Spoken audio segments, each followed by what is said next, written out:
My name is Rich Harrington, and welcome to this edition of Understanding Adobe Photoshop. Today, I want to show you one of the most advanced selection commands available, and it's the calculations command. Now, for those of you who aren't big fans of math, don't be scared. Photoshop is just going to combine the channel details together to create a new channel. What this means is you could take details in the red and blue or red and green channels, for example, and merge those together to make a new alpha channel. Remember, the alpha channel is essentially a stored selection and can be used for transparency data. Let's see it at work. I've opened up this image here, and I'm going to make it easier to see by going over to Channels and look at the individual channels. Now, let's start with the blue channel. Notice that in the blue channel, the sky is essentially completely filled with white. This is indicating a high presence of blue in that channel. On the other hand, if we look at the green channel or the red channel, you notice that the sky has very little red in it.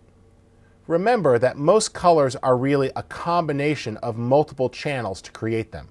Rarely is something a pure 100% blue with no details in the red or green channel. By combining different values of RGB, we can actually create new colors that allow us to more accurately recreate the world that we see. So, on the other hand here, notice that in the red channel there is a high propensity of red, indicating by the building being fairly light. And over in the blue channel, very little blue in the building. So, let's turn all the channels back on, giving us our composite image here, and use that color information to make a new alpha channel. To do this, we choose Image, Calculations. Now this brings up the Calculations dialog box, and you'll see that you're allowed to take two different sources to combine them together. Originally, the Calculations command was used to combine two images together to make a new image. In fact, before Photoshop had layers, it had the Calculations command, and it's been there since the very beginning. Let's go ahead and take the red channel and combine it with the blue channel. The general rule here is take your two channels that are greatest in difference from one another. And then I'm going to invert one of those channels. And you see that the image data is starting to combine. What I'm trying to do here is get a clear transition between the building and the sky. So I'd like the building to be very white and the sky to be very black, or vice versa. As you change different blending modes here, you'll see that they combine to create a new channel with different methods. And you're just going to have to go through until you find one that works pretty well. In this case, color dodge is looking pretty good, as is linear dodge, but I'm going to go back to color dodge and click OK to make a new alpha channel. Now at this point, we got a really accurate selection. We just need to clean it up a bit. I'm going to go ahead and press Command L for levels, and notice we can start to pull in the black slider, and as we do that, the edges tighten up a bit, especially around the sky area. And you want to move that past the first hump in the histogram so you get a nice clean selection of the sky. Same thing holds for the white slider. Pull that in, and some of the areas that are light gray start to fill in. And then it's just a matter of moving the middle slider here to taste to pick up stray areas. Click OK. A little bit of touch up with your paintbrush. Paint with white on any areas you want to preserve.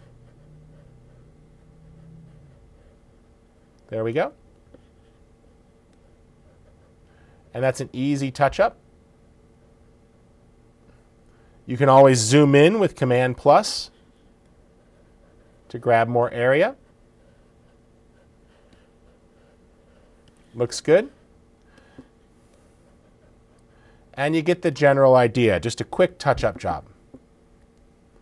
If necessary, you can always hold down the Shift key to click and draw straight lines, and it will quickly fill in that detail.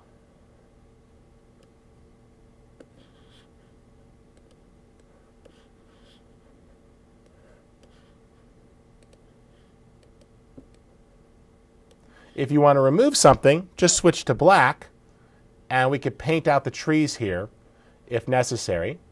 And you see we're just careful that we don't get too close to our building. Left bracket is a smaller brush to get into smaller detailed areas. and we pull through. Spacebar lets you quickly move around your image, and you can go right bracket to get a bigger brush when you want broader strokes. There we go. Let's just clean that up, get in nice and tight. Got it? Come up here, paint that out. And remember, you can go all day long if necessary, but you just want to sort of move around your image and touch up the selection as you see fit. Anywhere where you've got black holes, just paint over them if necessary. Paint out the last of the trees.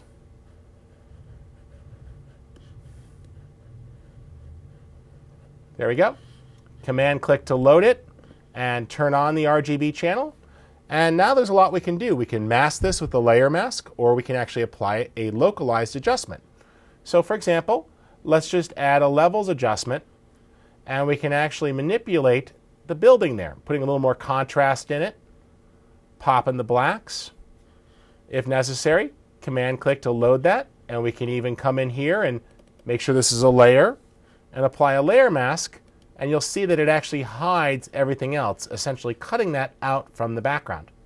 Even the finest of details down here in the fence have been properly masked. That's the cool thing about the calculations command. It does some really powerful math for you, allowing you to combine two channels together that you can then tweak with a little bit of painting or levels adjustments to get a great selection. This is the most advanced selection command out there, but it works fantastic when you have a high contrast between foreground and background to make that selection. For Understanding Adobe Photoshop, my name's Rich Harrington.